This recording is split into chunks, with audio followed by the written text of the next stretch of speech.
Welcome to the Catbird Quilts. I'm Kathy Martin. One of the trickiest things about working with plaid is figuring out what other fabrics to put with it that will enhance the beauty of that plaid and contribute to a cohesive, beautiful end result quilt. So that's what we're going to talk about today.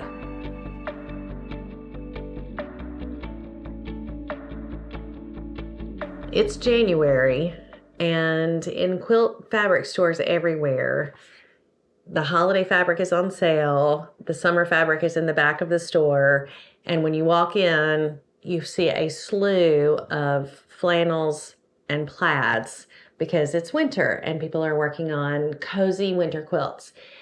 But those of us that do the budget-friendly quilting and use men's shirts know plaids are always in style at the thrift store. There is rarely a shortage of men's plaid shirts.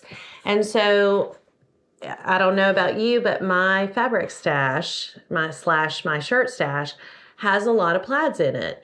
And I often get plaid shirts that I go, ooh, this is so pretty. And get it home and think, what was I thinking? What can I put with this? And how can I use this in a quilt?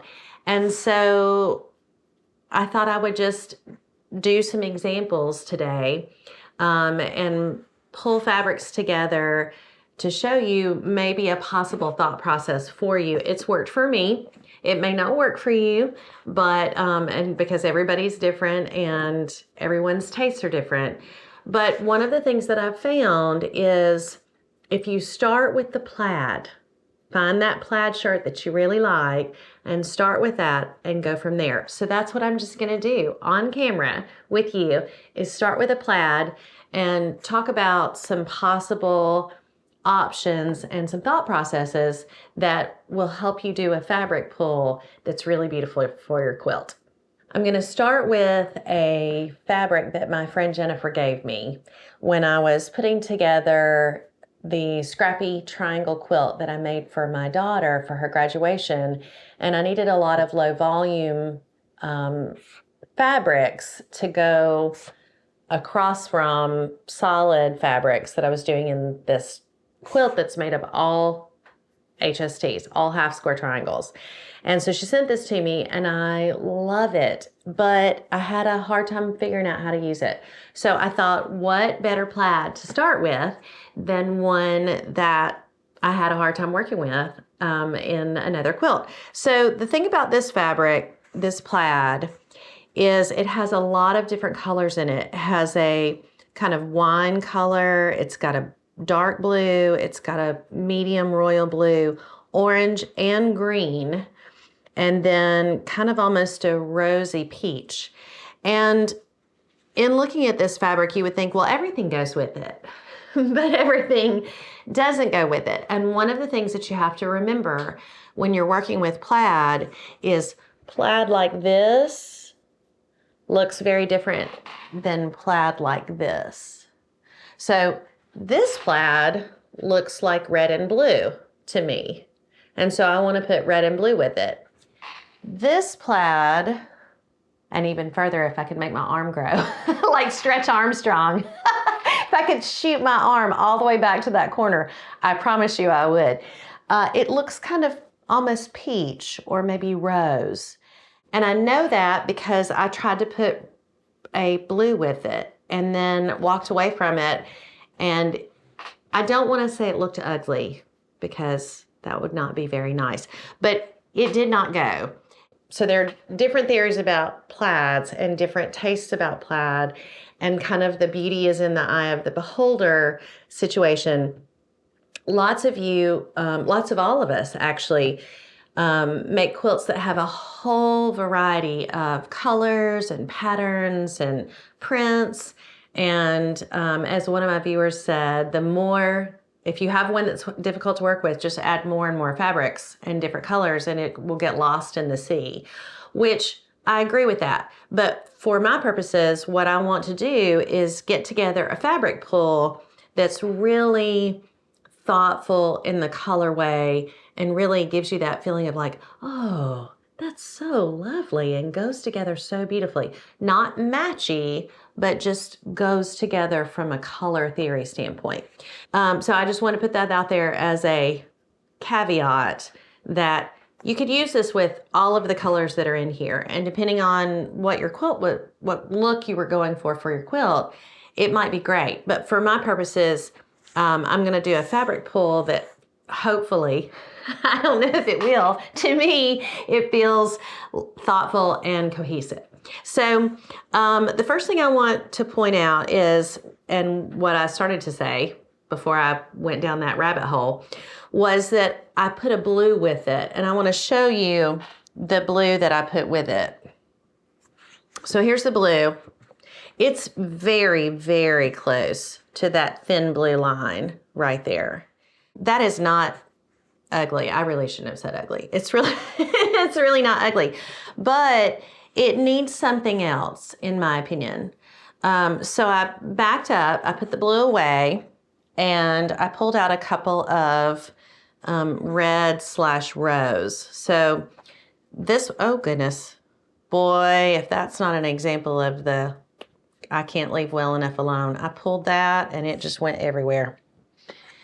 So here are two different fabrics in the red family. One is obviously a little bit more muted, and in the pinky family, this one is a little bit redder and also a little bit more brown. And they're both pretty close. So this one is almost identical when you get to that intersection of where the red stripe this way and the red stripe this way comes together. That's pretty close. This one is much closer to where, if I'm looking right here, these red threads and the white come together to make kind of a rose. And so again, here we go, Stretch Armstrong. If I hold that up, that's one look. And then this is another look. So both will work, and both are actually in that plaid. That's a little more muted and a little more subtle of a color pairing. This is obviously a little bit more vibrant and a little more high contrast, not contrasty, high contrast. So I had these out on actually I was sitting on the floor of my living room, as I am wont to do. And I thought, okay, now what? Like, what else goes with it? And so, of course, I was like, well, let me find a white or a cream. This is actually that white linen that I adore and cannot hush about. And I picked the linen in particular because since it has some transparency to it, it will read, this is actually not a pure white. You can see that when I put it up against each other. A lot of folks don't like a white on their quilt, and that is cool. I just don't use a lot of cream for reasons unknown. Honestly, now I'm gonna have to think about that, why I don't like cream. I chose the linen because even though it is white, if I put a natural backing on it, it will read a little less white. So I put that together, and then I was like, it actually still kind of looks almost pink to me, like a pale, peachy, pink, rosy. So I pulled another pink out. So here we go. This is even lighter than this and a little rosier. It has a little bit more peach in it. And I thought, oh my goodness, that's actually really pretty.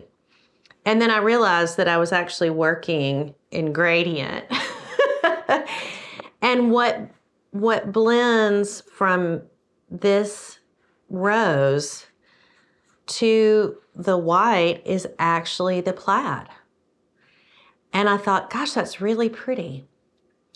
And then I kind of started looking at it more and was like, okay, and that's lovely. And that would make a really pretty feminine baby, like a baby girl quilt, or a quilt for someone that doesn't mind kind of those feminine tones, or just like pink. For those of you that are gentlemen out there that like roses and pinks, that's not meant to be a gender bashing thing. And I thought, gosh, what if I went on and pulled my blue back in? And so I pulled my blue back in, and because my blue has white polka dots, teeny tiny white polka dots, I thought, gosh, that's really pretty. And then I thought, what if I went one darker? This is such a dark blue that it's ink, actually. So says the label. If I wanted to go even further contrast, I'm on the fence about this one. I think it could be really pretty and even further grounding, but wouldn't necessarily have to go that way. I'm going to reverse these because I want you to see then what I did. So I was looking at this and I thought, gosh, all of a sudden that doesn't look as extreme a contrast. And I thought, I think I have another fabric in my stash that matches that kind of light rose. And sure enough, I do. And it just so happens that this plaid has a very fine navy line in it. And so look how pretty that is together, actually. And even with this. So if we opted to do this, that's actually still pretty. It's, of course, lovely with white because that's the predominant color other than that rose. And I got it all together and went, oh,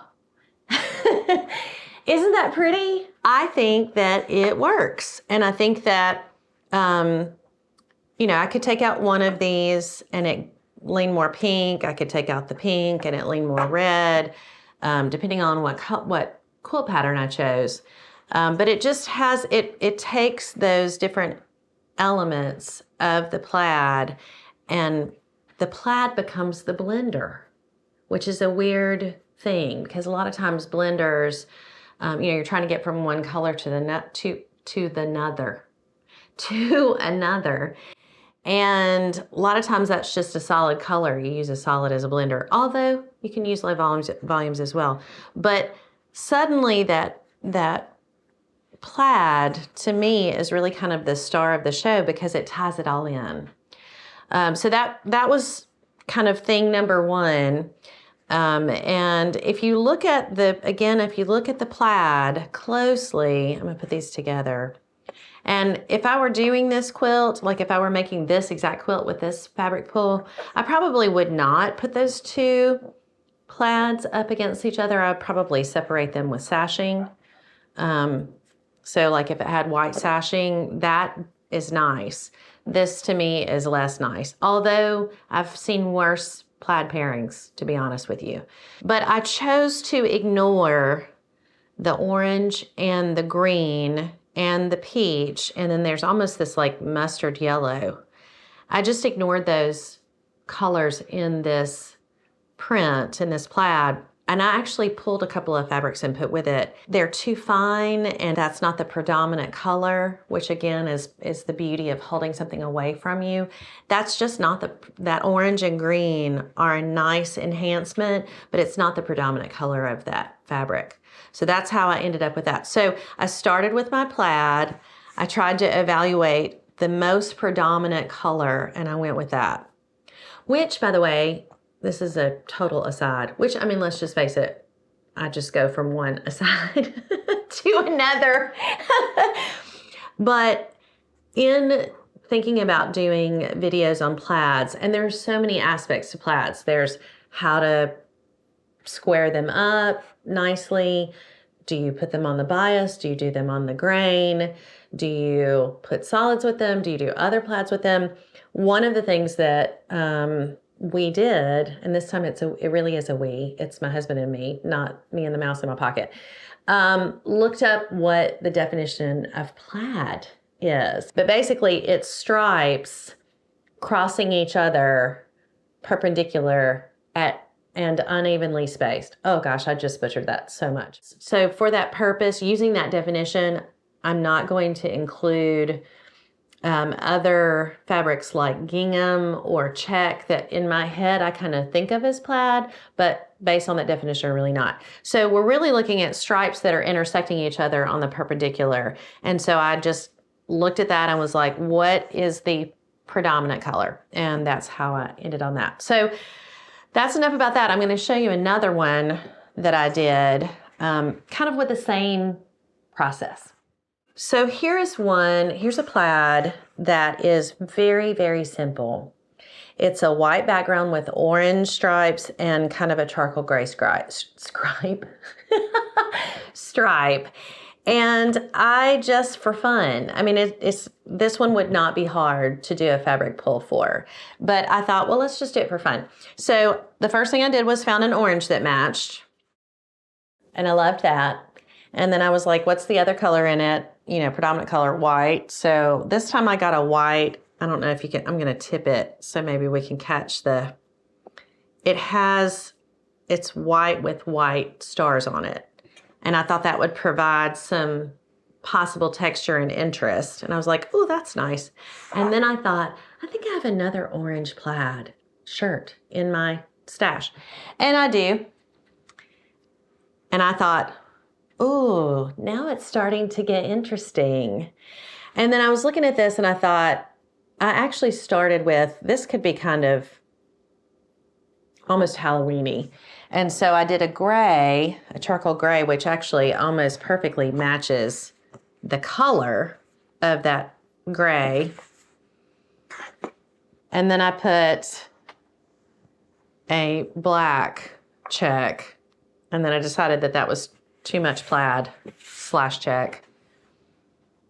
And I went for a black with white polka dot. And I think that would make the funnest, and I do mean funnest, Halloween quilt. I've never made a Halloween quilt. I don't know that I will, but I think that would be really, really fun.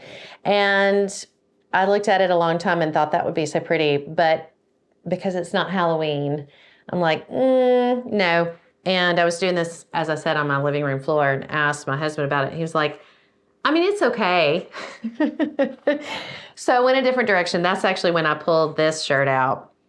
And I thought, that kind of reads almost navy. So I pulled out this navy. And this navy, by the way, this was a shirt, and it has the smallest polka dot print on it. And it's like pale blue polka dots on a navy background. And I love it. And so I put it together and was like, ooh, better. And I think the blue in this particular plaid pulls that blue in the navy and makes it really feel more cohesive. And then at the very end, I was like, oh, you know, there's blue there. There's blue. Let's put a little blue with it.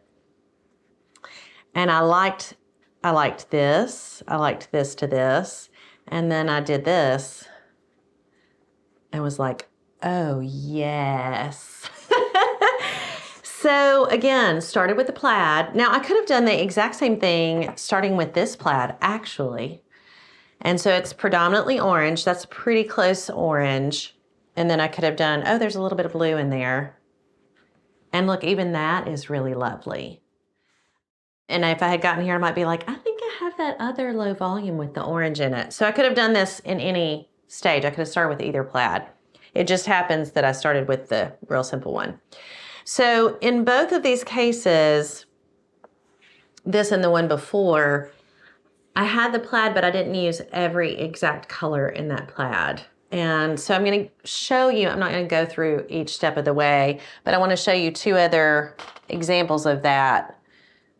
So here's one. Started with the yellow. That feels like the predominant feel and color. Got that kind of butter solid yellow. And then I put the red with it. I didn't really want to go black because it felt too stark, too high a contrast. So I did the kind of red. And then I remembered I had this plaid that red matches. And then I felt like it just needed a little something to ground it so that it was just not red and yellow. And when I put that tan, it's kind of grayish. It's actually not grayish. Grayish is beige and gray. It's really tan and gray. So would that be Trey? Gran. It's gran. But anyway, so I thought that was a lovely combination. Another one that I did that's pretty similar, and I think it's because those plaids are similar. This is like a Burberry plaid. I have actually had so much difficulty figuring out how to use this in a quilt. I loved it. And I put it with red and it felt wrong, and I put it with brown and it felt wrong, and I put it with black, and that was the closer of them. But if you look, that's pretty close. It's not fantastic, but anyway. So that's same kind of idea. Didn't do every single color. When I put white with this, it just felt wrong to me. It just was like, it was too stark a contrast. Although that could work. And if I use the white as sashing, it would work. But that is, to me, much lovelier. So that's kind of the one concept, which is to take a plaid and use either the central color or the predominant color feel, and use an additional color that's either in the plaid or that's complementary. Another way to go is to really just use all of the colors. So I'm going to show you that now. So look at this gorgeousness. I think this plaid is so beautiful. It just looks like summer to me. I don't know what it is about it. It's very vibrant. There are a lot of colors. And because there are a lot of colors and then they intersect each other, which makes even more colors, which is so great. I have used this in a quilt. I made a checkerboard quilt with every variation of color separated by white squares. And this may have been my favorite because every square ended up different. Because as I cut along the row, every square had a different combination of colors in it. And I thought it was really pretty. And I've wanted to use it again, but I have found it a little bit challenging to figure out how to integrate that with other fabrics. So this was kind of a challenge for me, and I thought I would show you where I landed on it.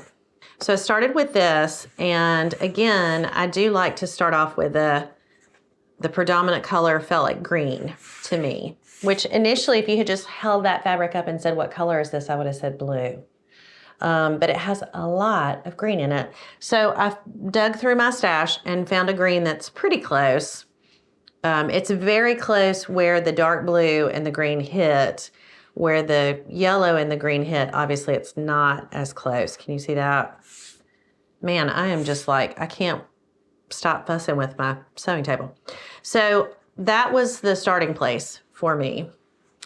And then I thought, well, it would make a lot of sense going from here to here, and it feels like blue, to get a blue. So I did get a blue. And actually, it ended up being that same blue from the previous one, but it's just it's a good navy, because it's not too black of a navy, and it's not too royal blue. It's just right there in the middle, which is perfect. And if you look at that, it's pretty close. I could have gone a little bit lighter. I just didn't happen to have that in my stash. So I thought that was really pretty. And I could stop there. And you might want to stop there. Sometimes less is more. But just as an exercise, I thought, if I were to go further, where would I go? And since this is like in the color wheel, this would go blue, green, and then the next place to go would be yellow. And there happens to be yellow in it, so that makes sense. So I pulled this yellow. I have this fabric I made bedding for my youngest when she was a baby, well, before she was born.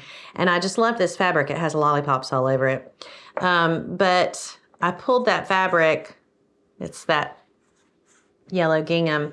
And I thought that was really actually pretty. So again, here's the color wheel. And so I put that together and really liked it. And then I'm like, well, what if I went further still? So going around the color wheel, I was like, well, let's see if I can pull in that light blue, which I did. Aquamarine, so says the tag. And I just continued to like it. And I could stop there, and that would be pretty. And then there's a lot of pink in it. And I thought, well, let's just see what that looks like. And I mean, if this is not the nature of a fabric pull, I don't know what is. You just get your fabric out and start putting stuff with it. And I probably put 10 other fabrics with this. Was like, nope. How about this? Nope.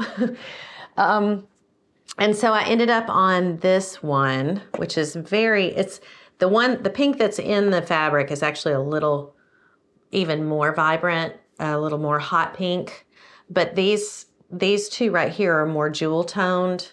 So that, even if this was not here, that's a good color combination together for the most part. And then this is pretty together. This reads a little bit purple. And then this is actually a nice combination, especially with that turquoise in that lollipop. So not that you would have that in your stash, but the idea there is, so what I did is really I took the plaid fabric, started with the plaid, and I used every color. I basically used every color that's in this plaid. And I don't have a need to make this particular quilt right now, but I think that is just so compelling. I don't even know that I like it as much as I find it interesting and compelling. And the fact that I could do essentially any of these combinations, but anchoring it with that blue and navy was the starting place. And I think you can see how, one thing led to another. And maybe I got out of hand, maybe I didn't. But I feel like you could totally see that as a pre-cut quilt kit in a fabric store.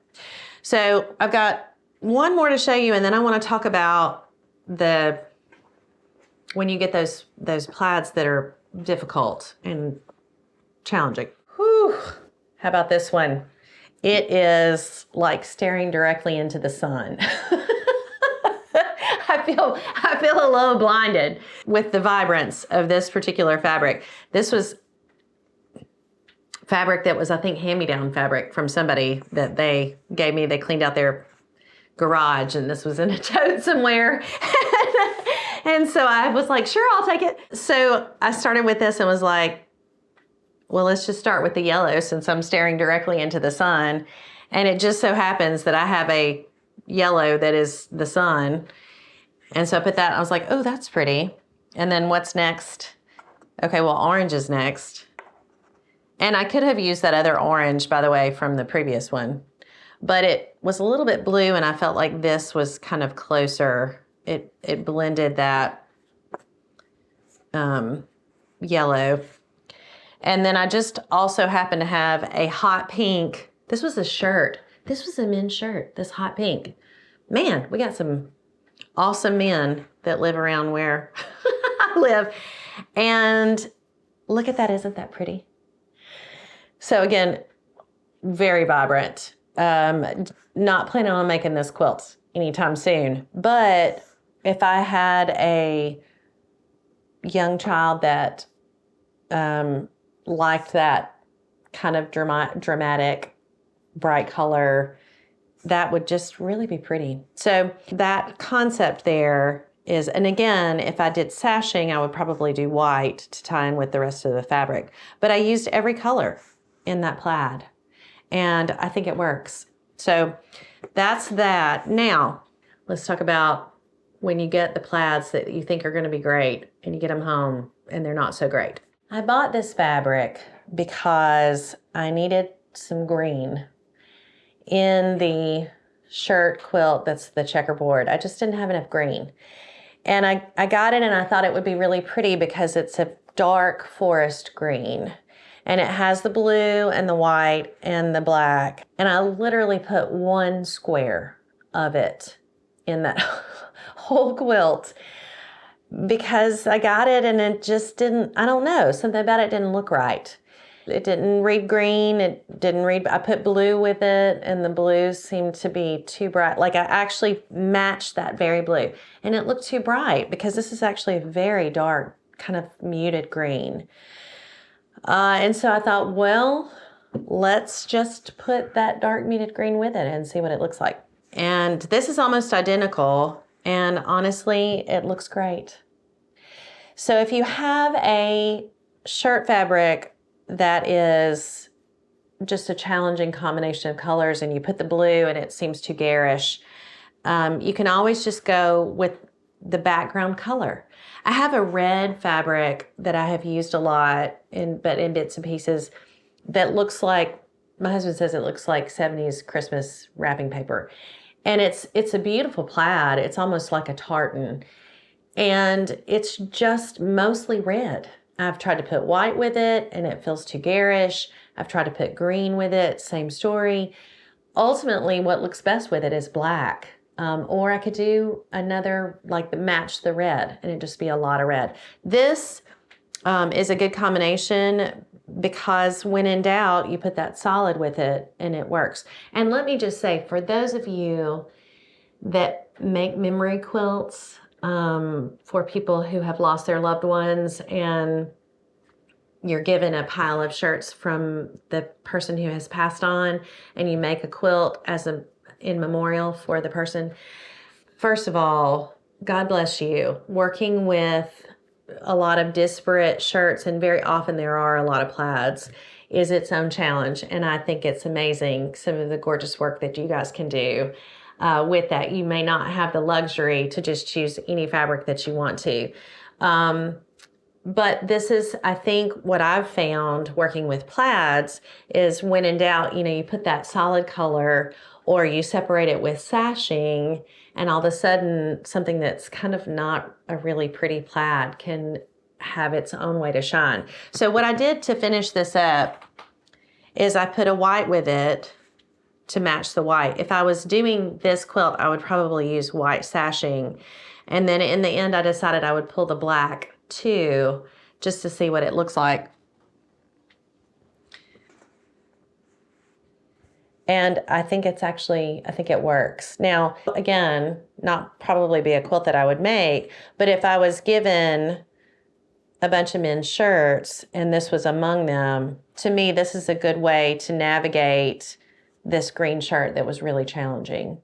And you might have other ideas. I wish I had pulled that blue fabric that exactly matches to show you. It was just unbelievably clashy. So that's just food for thought. And then I have one final fabric that I want to show you.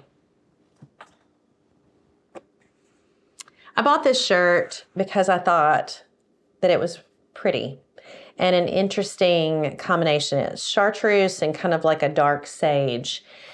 And I have yet to find something that will work with this fabric. So, so sometimes you get fabrics and you think it's going to be great and it's not great. And so I'm just holding on to it. I might stumble on a chartreuse. Actually, that lime green linen may end up working with this. Sorry if you haven't seen that. I have another video. I think it was a thrift haul, and I found a lime green linen shirt, and I thought, and I think I said on camera, I have no idea what I'll use this with. So I'm just holding on to it and thinking maybe one of these days I'll stumble across a dark sage green or a chartreuse fabric that exactly matches. I may get to the place that I'm like, this is not working. And then if somebody says, you know what, I would actually love that, I will mail it to you and you will be delighted, and I will be delighted to have it out of my fabric stash.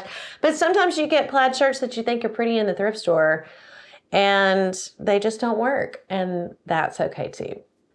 So moral of the story, obviously you have to work with what you have, use your plaids, start with a plaid and really do some play with it. Hold it away from you, look at it up close, think through, what color does this read, and go from there. Or pull every color and see what works, or get out your whole fabric stash or whatever. But I think it's part of the joy of making quilts is getting those fabrics out, seeing what works together, and things that feel like a challenge and feel tricky sometimes are actually the very thing that adds beauty and interest and joy to an end quilt. So that's it for today. I'm Kathy Martin. This is the Catbird Quilts. Thank you so much for watching.